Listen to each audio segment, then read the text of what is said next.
llegan al libro. Libro de Miqueas. Miqueas capítulo 4. De Miqueas capítulo 4 vamos a leer desde el verso 6 en adelante. Y dice así la palabra del Señor. Miqueas capítulo 4, verso 6.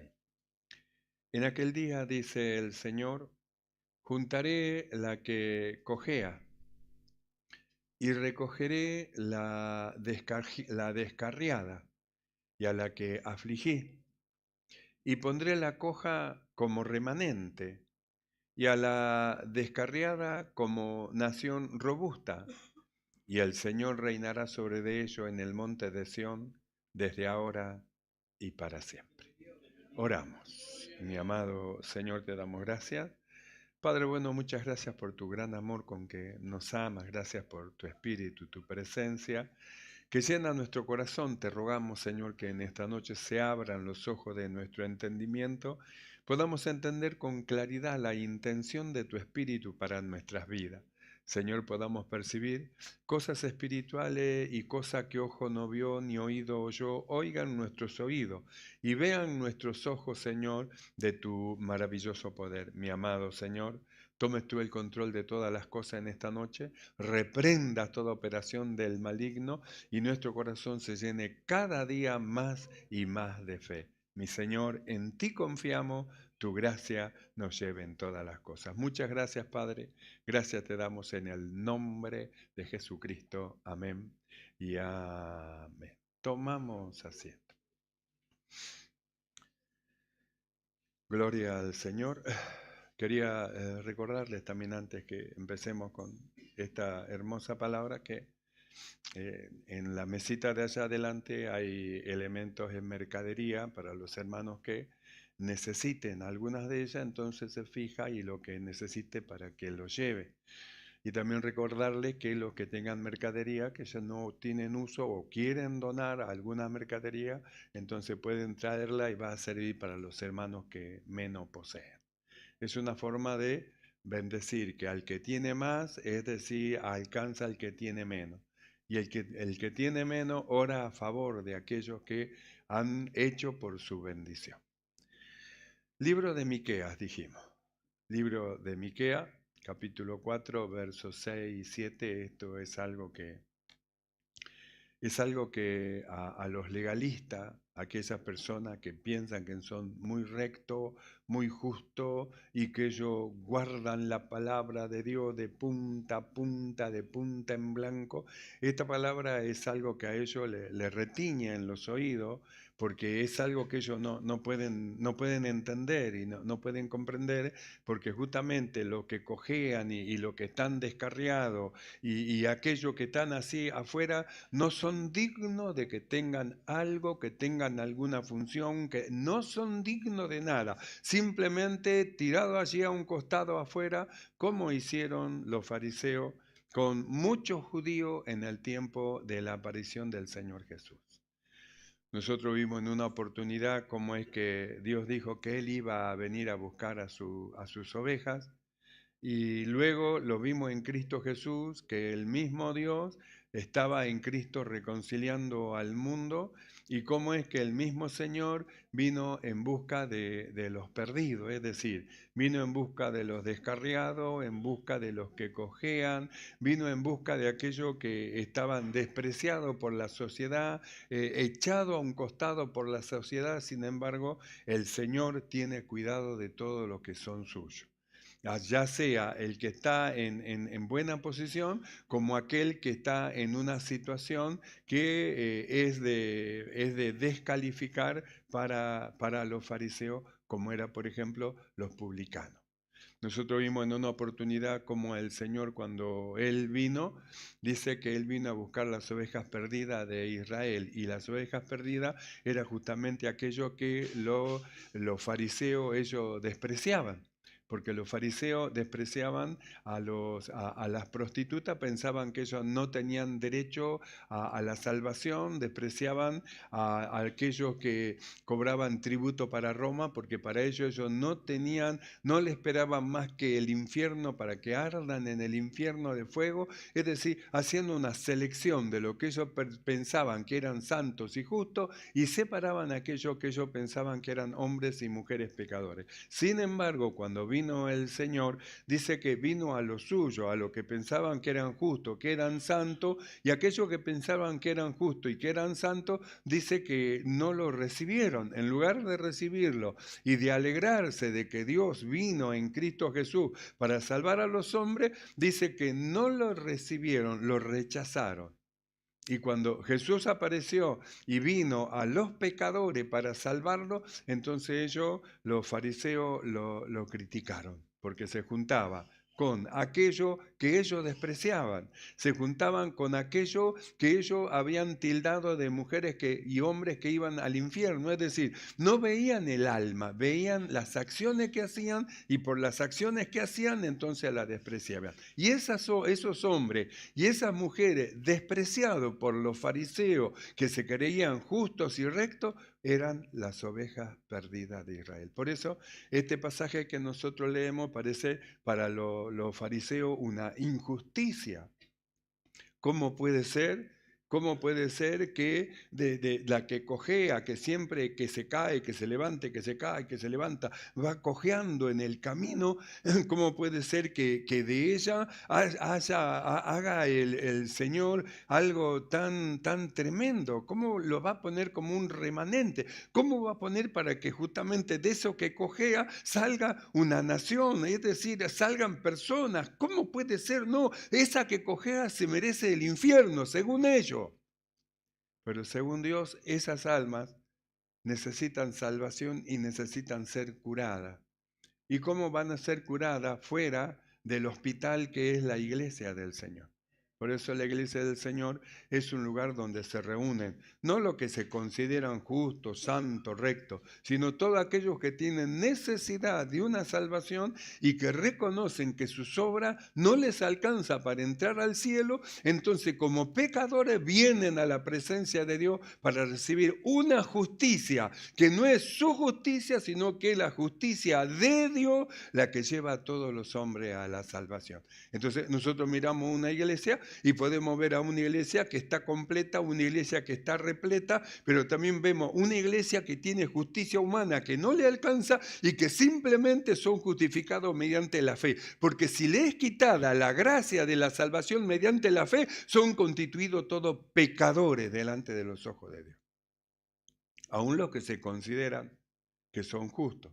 Porque nosotros miramos al apóstol Pablo, como él que en su mención de sí mismo, él pensaba también de esa manera, irreprensible, irreprochable, fariseo de fariseo, de ayunador más que todo lo demás, de oración, un montón de cosas que a él lo elevaba y lo ponía sobre todo lo demás. Pero cuando conoció lo que es la gracia de Dios, entonces miró que toda su justicia era trapo de inmundicia y que no le alcanzaba para entrar al cielo. Entonces descubrió que era un pecador. Mire, el santo, el justo, el que creía que era irreprensible, de repente se descubre que es un pecador. Él mismo se mira a sí mismo y dice: miserable hombre de mí, un hombre miserable. Ahora me doy cuenta que mi justicia que yo pensaba que tenía es trapo de inmundicia, pero ahora yo estoy esperando a mi Señor y ser hallado en Él, no en mi justicia, sino en la justicia que es por la fe, por la cual yo soy salvo. Y no solo yo, sino todos nosotros lo que hemos creído. Entonces ya no tiene que ver con nuestra justicia, sino que tiene que ver con lo que Cristo hizo en la cruz. Y de ahí surge un corazón que está humillado, surge un corazón que reconoce a Jesús como el Salvador y surge un corazón agradecido delante de Dios por tanta misericordia que ha hecho. Entonces, cuando nosotros leemos esto, que dice que en aquel día juntaré la que cojea, recogeré la descarriada y a la que afligí y pondré la coja como remanente y la descarriada como nación robusta, nosotros decimos amén. Sabemos que así lo va a hacer el Señor. Por eso nosotros hablamos no hace mucho, el Señor dijo con quién iba a ser la obra del tiempo final. Y la obra del tiempo final no la va a hacer con los tibios, ni tampoco lo va a hacer con los fríos. La obra del tiempo final lo va a hacer con los fervientes. ¿Y quiénes van a ser aquellos fervientes? Aquellos que aman al Señor más que todas las cosas. Es decir, los que por el amor a Dios, a causa del agradecimiento por la obra que Dios ha hecho con ellos, esto los lleva a ellos a con corazón agradecido servir a Dios en el último tiempo, aún en peligro de muerte.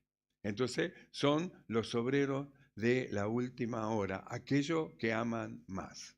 Entonces nosotros vimos, Pedro le dijo a Jesús, Pedro, un hombre tenía 2 deudores, uno le debía 1000 y otro le debía 50, le perdonó a ambos. ¿Quién piensas tú que le va a amar más? Y Pedro dijo, el que le debía 1000, porque le debía mucho más. Bueno, mira esta mujer, mira la condición de esta mujer, ve, todos dicen, hablan un montón de cosas, pero ve, ella no ha cesado de lavar mis pies con sus lágrimas, mira, ve, no ha cesado de besar mis pies, ve, por lo cual yo te digo que sus muchos pecados le son perdonados porque amó mucho.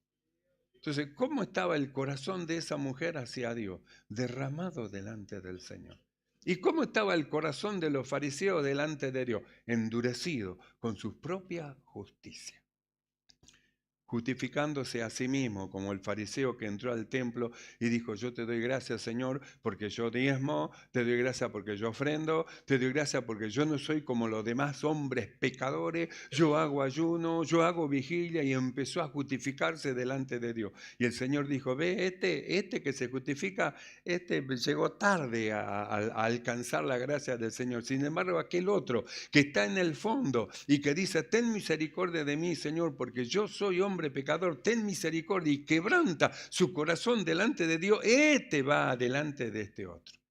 Lo medimos con la justicia humana y parece que el primero va adelante, el fariseo, pero sin embargo para Dios no. Lo que cuenta es su corazón, cómo está delante del Señor, cómo está el corazón.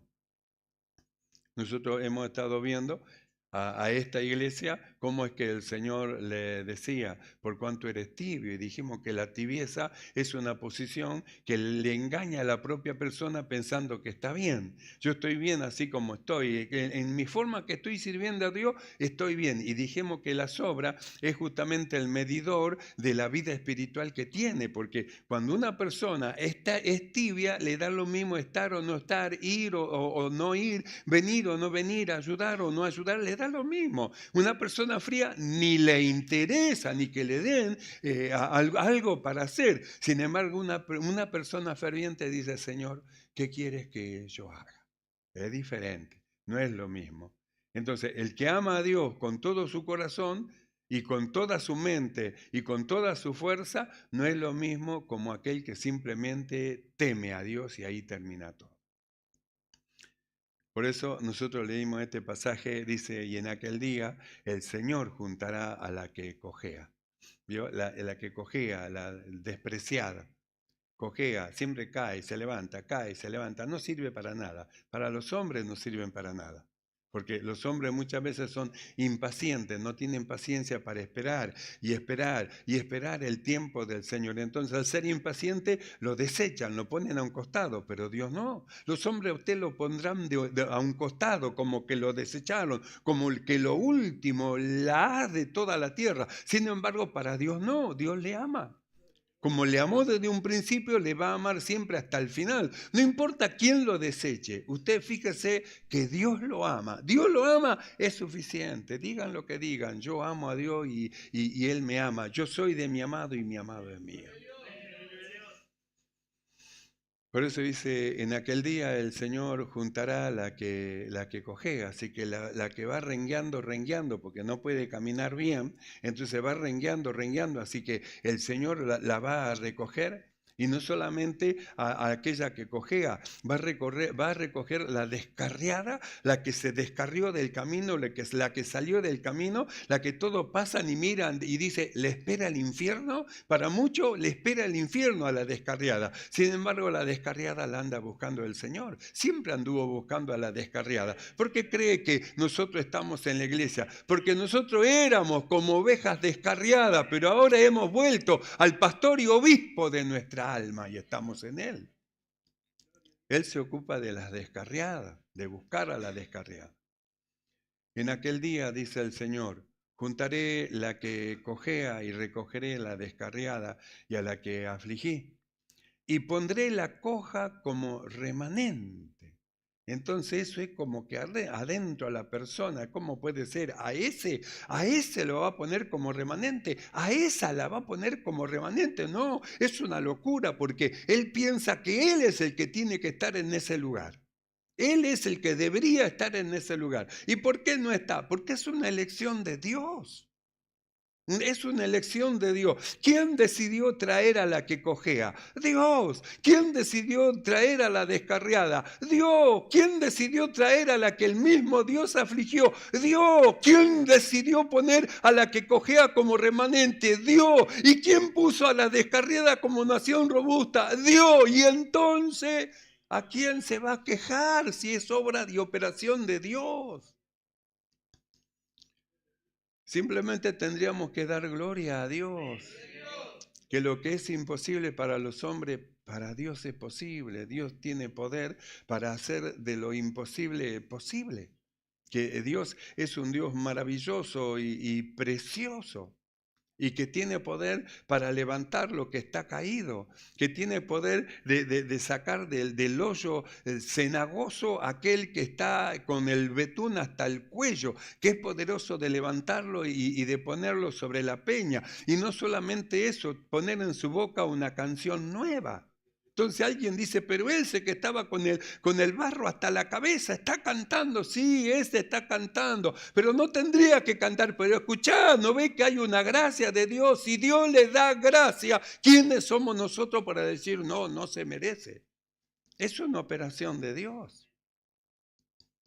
Por eso dice, en aquel día, dice el Señor, juntaré a la... Él va a juntar a la que cojea. Así que no solamente es una, son muchos los que están cojeando. ¿Sabe cuánto van cojeando así en el mundo? Van caminando y van rengo, rengo. Dice, ¿va dónde va? Rengo, rengo, pero vengo, hermano. Acá estoy en la casa del Señor. Y se caen de vuelta, se levantan, se vuelven a caer, se vuelven a levantar. Pero van rengueando en el Evangelio.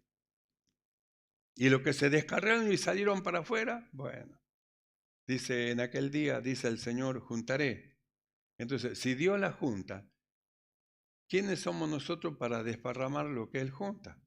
Si Dios lo junta, ¿quiénes somos nosotros para desechar lo que Dios juntó, lo que Dios llamó? Si el Señor lo trae, ¿quiénes somos nosotros para ponernos en la puerta y decirle, no entre? Usted no puede entrar acá. Si es la casa del Señor. No somos nosotros los dueños. El dueño de la casa es el Señor. Es la casa de Dios. Es la casa de Dios. Y nosotros como sus hijos nos reunimos para adorar a Dios. Y lo que el Señor envía y lo que el Señor trae, nosotros tenemos que recibirlo con alegría. Con alegría, gloria a Dios, que llegó, vino, gloria a Dios, estamos contentos, era uno de los que cojeaba y ahora está llegando, Dios lo bendiga, era uno de los descarriados y está volviendo, gloria a Dios, alegrarnos, gozarnos, recibirlo con abrazo, con besos, son nuestros hermanos, lavados y comprados por la sangre de Cristo. El dueño es el Señor. A veces los pastores piensan que las ovejas son de ellos y no se dan cuenta que son dechados. Los pastores simplemente son como encargados a quienes Dios envía las almas para que ellos los pastoreen, pero no son los dueños los pastores de las almas. El dueño de las almas es el Señor. Él pagó el precio. Ningún pastor pagó el precio por las almas. Jesús pagó el precio por las almas. El pastor de los pastores, el príncipe de los pastores. Él pagó el precio. Todas las almas le pertenecen al Señor, no le pertenecen a ningún pastor.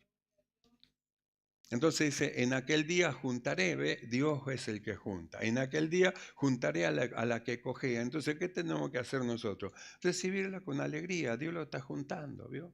Nosotros oramos que Dios envíe a almas, que Dios envíe a los descarriados, que Dios envíe a los apartados. Estamos orando a Dios, que Dios envíe a aquellos hermanos que las iglesias los desechan, no lo quieren, no lo echan hacia afuera. Le pedimos a Dios que lo envíe, que esté con nosotros. Nosotros lo vamos a cuidar, lo vamos a alentar, lo vamos a alimentar y vamos a dejar que Dios esté trabajando en ellos y forme en ellos el hombre y la mujer que Dios quiere formar.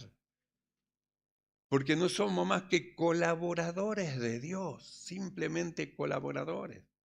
El edificio, la iglesia, el cuerpo es de Cristo, no es de los hombres, es del Señor. Nosotros como colaboradores de Dios colaboramos con la edificación de la iglesia. Por eso no podemos desechar a ninguno, sino recibir a todos.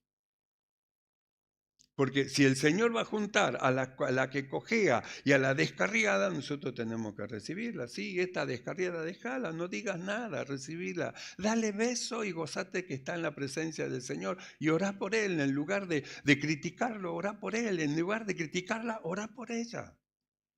En aquel día el Señor juntará la que cojea, y recogeré a la descarriada y a la que afligí, y pondré a la coja como remanente, pero a ese como remanente. Y usted se va a enojar porque el que cojea, Dios lo pone en un lugar especial. Estoy muy enojado por lo que está haciendo Dios. Ah, está enojado con Dios.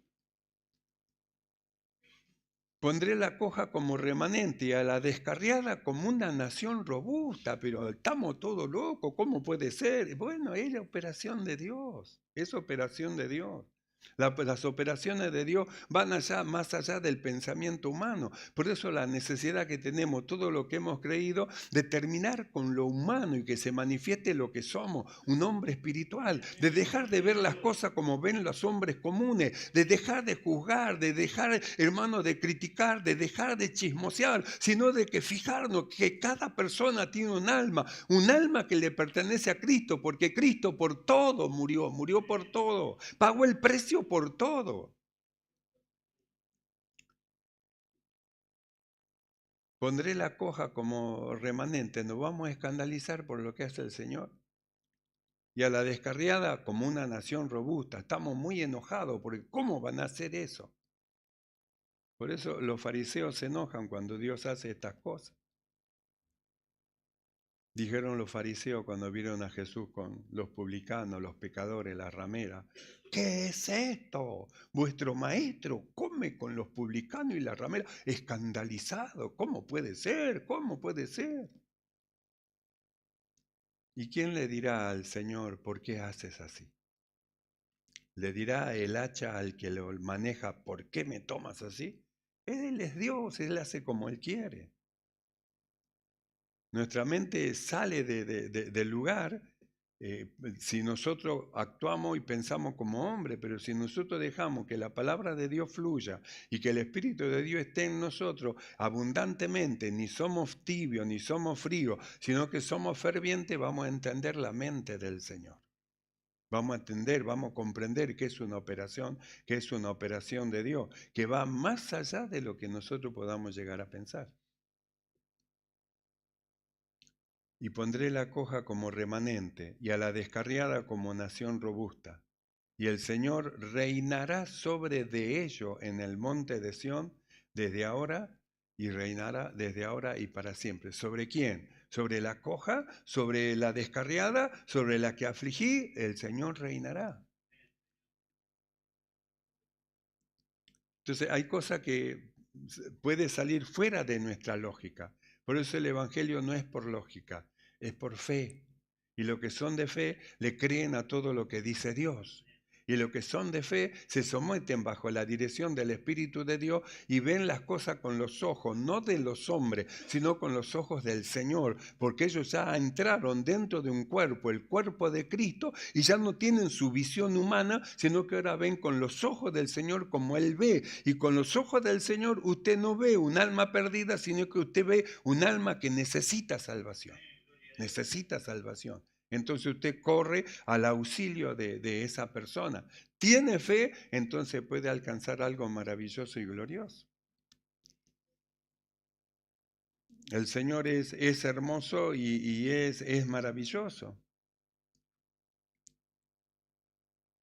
En el libro de Mateo hay una genealogía que yo quisiera leer porque de esa genealogía surge algo asombroso para el hombre natural. En el libro de Mateo, capítulo 1, verso 1 en adelante, dice así. Libro de la genealogía de Jesucristo, hijo de David, hijo de Abraham. Abraham engendró a Isaac, Isaac a Jacob y Jacob a Judá y a sus hermanos. Judá engendró de Tamar a Fares y a Sara, Fares a Esrom y Esrom a Aram. Aram engendró a Aminadab, Aminadab a Naasón y Naasón a Salmón. Salmón engendró de Rahab a Booz. Booz engendró de Ruth a Obed y Obed a Isaí. Isaí engendró al rey David y el rey David engendró a Salomón. Y de ahí en adelante viene la descendencia hasta llegar al Señor Jesús. Entonces sube del Señor Jesús para arriba hasta David y de ahí sube para arriba en todos estos nombres que nosotros acabamos de mencionar. Y usted observe que uno de los nombres que nosotros acabamos de mencionar en el verso 5, dice que Salmón engendró de Rahab a Booz, de Rahab. Cuando usted va a la palabra del Señor, va a encontrar que Rahab era una ramera. Es decir, Rahab tenía un antecedente de prostituta, una mujer dedicada a la prostitución en aquel lugar donde ella habitaba y donde ella vivía. Es decir, que era lo más bajo, lo menor de todo, eso era esa mujer. Sin embargo, esa mujer que era prostituta, que era lo más bajo de todo, a causa de la fe que tenía en su corazón hacia Dios, su vida cambió. Las vidas cambian. Es decir, Dios es poderoso para transformar y hacer de lo imposible algo posible. Por eso nosotros leemos libro de la genealogía de Jesucristo. ¿Y quién está en ese libro de la genealogía? Rahab, la ramera, la que en el Antiguo Testamento dice que cuando enviaron los israelitas espías para que espíen a Jericó, ella cuando escuchó que eran espías, que venían de un ejército, de un pueblo que subía, un pueblo que tenía un Dios que era glorioso, que no podían imaginarse otro Dios como ese, por cuanto ese Dios hizo que venza a reyes, ese Dios lo hizo pasar por el mar, ese Dios entonces ella dentro de su corazón albergaba el anhelo y el deseo de conocer a ese Dios. Por eso cuando los espías llegaron a su casa, ella los recibió. No solo les recibió, le tiene que haber preguntado, ¿cómo es eso de lo que hizo Dios? Así que el mar se abrió, sí, el mar se abrió. Así que ustedes vencieron a tantos reyes, sí, vencimos. Así que ustedes, y su corazón se ensanchaba en fe. Por eso cuando mandaron a buscar para tomar a los espías, dice que esta mujer prostituta, Rahab, la ramera, dice que los escondió. ¿Y por qué los escondió? A causa de lo que había nacido en su corazón, fe en aquel Dios, el Dios de los israelitas. Y a causa de su fe, la vida de esta mujer cambió. Cuando Israel llegó a ese lugar y destruyó la ciudad, porque la destruyó, es aquella Jericó que dice la Biblia que los israelitas dieron siete vueltas, 7 días alrededor de la ciudad, 6 días dieron una sola vuelta y el 7º día dieron 7 vueltas, gritaron, tocaron bocina y dice que los muros altos como estas paredes, altísimos, cayeron hacia abajo, cayeron y ahí entraron ellos y destruyeron toda la ciudad. Y Rahab, que se había comprometido con los espías y los había bajado por una ventana porque su casa estaba en las murallas exteriores, había quedado concordada que si ponía un color bordó, es decir, una soga color bordó en su ventana, los israelitas cuando vengan no iban a destruir a los que estaban dentro de esa casa. Y así fue, así fue. Porque cuando consumieron la ciudad y todo lo que había en ella, robaron todo, saquearon todos los tesoros de Jericó. Dice que Josué salvó la vida de Rahab la ramera, dice, y la casa de su padre y a todo lo que tenía. Y luego añade más, y dice, y habitó ella entre los israelitas hasta el día de hoy. No solo que habitó entre los israelitas, sino que dice que engendró de Salmón, quiere decir, se casó. Así que Dios cambió su vida. Era una mujer que estaba en lo más bajo, desechada en el fondo, la prostituta. Así que Dios cambió su vida. La fe en Dios le llevó a cambiar su vida. Y no solamente a cambiar su vida, sino que a hacerla parte de la genealogía de nuestro Señor Jesucristo. Eso solamente lo puede hacer Dios. Por eso nosotros leemos: juntaré a la que cojea y a la descarriada y a la que afligí. Pondré la coja como remanente y a la descarriada como nación robusta. Así que la coja como remanente, es decir, con descendencia. Por eso el libro de la genealogía de Jesucristo muestra algo formidable, que es como aquella mujer que llamaban Rahab la ramera pasa a ser también parte de la genealogía del Señor Jesucristo por la operación de Dios mediante la fe en su vida. Ella creyó y su vida cambió, como nosotros. Nosotros creímos y nuestra vida cambia. Cuando nosotros creemos, la palabra de Dios hace una operación en nuestro corazón y nuestra vida se va transformando y va cambiando. La que cojea, Dios hace algo con ello. Él la recoge y no solamente la recoge, la pone como remanente, algo firme, algo fuerte.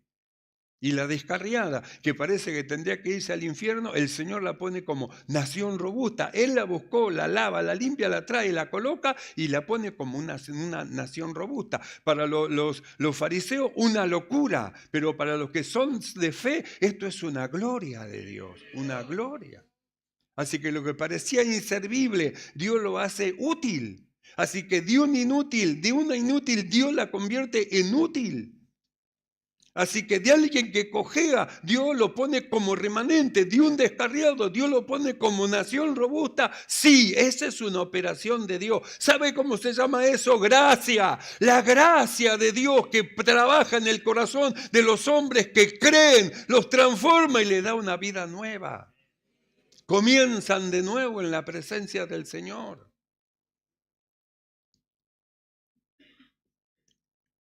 Cuando en el libro de Hebreos se habla de Rahab, dice que por la fe, Rahab la ramera no pereció juntamente con todos los de la ciudad. ¿Por qué? Por la fe, por la fe. Cuando Santiago hace mención de ella, él también dice, Rahab, dice la ramera, no fue justificada por sus obras cuando recibió a los mensajeros, no solo creyó, sino que colaboró con el pueblo de Dios. Por eso, qué testimonio, Rahab la ramera, de lo que es la gracia del Señor. La primera conversa en la conquista del pueblo de Dios por la tierra prometida. No solamente eso, sino que nosotros miramos en la palabra y se casa con un príncipe de Judá y se convierte en uno de los antepasados del Señor Jesucristo. ¿Sabe cómo se llama eso? Gracia. Entonces, si el Señor trae a la coja, ¿qué es lo que haremos nosotros? Lo recibiremos con alegría. Y si el Señor trae a las descarriadas, ¿qué haremos con nosotros? Lo recibiremos con alegría. Y si el Señor trae a la que Él afligió, ¿qué haremos nosotros? Lo recibiremos con alegría. Como cuando un día llegamos también nosotros a la presencia del Señor. Así que, mis amados hermanos, la gracia actúa en lo que son de fe. Sigue operando, sigue salvando, sigue cambiando vida de aquellos que creen. Cierre sus ojos y vamos ahora. Cierre sus ojos un momento. La operación es de Dios, la salvación pertenece a nuestro Dios. Por eso nuestra batalla no es con fuerza, sino es con el Espíritu. Por eso nuestra visión no es la visión del hombre natural, común, sino que es la visión de un hombre espiritual llamado Jesucristo, nuestro gran Salvador.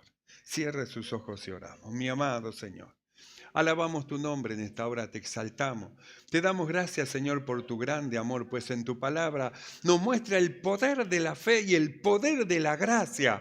Tu gracia vivificadora, que cambia, Señor, las vidas, que cambia los corazones. Esta gracia que levanta al hombre caído y lo eleva, pone sus pies sobre peña y un cántico nuevo en su boca. Esta gracia, Señor, que pone a la coja como remanente y a la descarriada como nación robusta. Gloria sea tu nombre, bendita tu gracia que llegó a los hombres para esta tan grande salvación. Gracias, Padre, gracias por tan grande amor. Muchas gracias, mi amado Salvador. Amén y amén.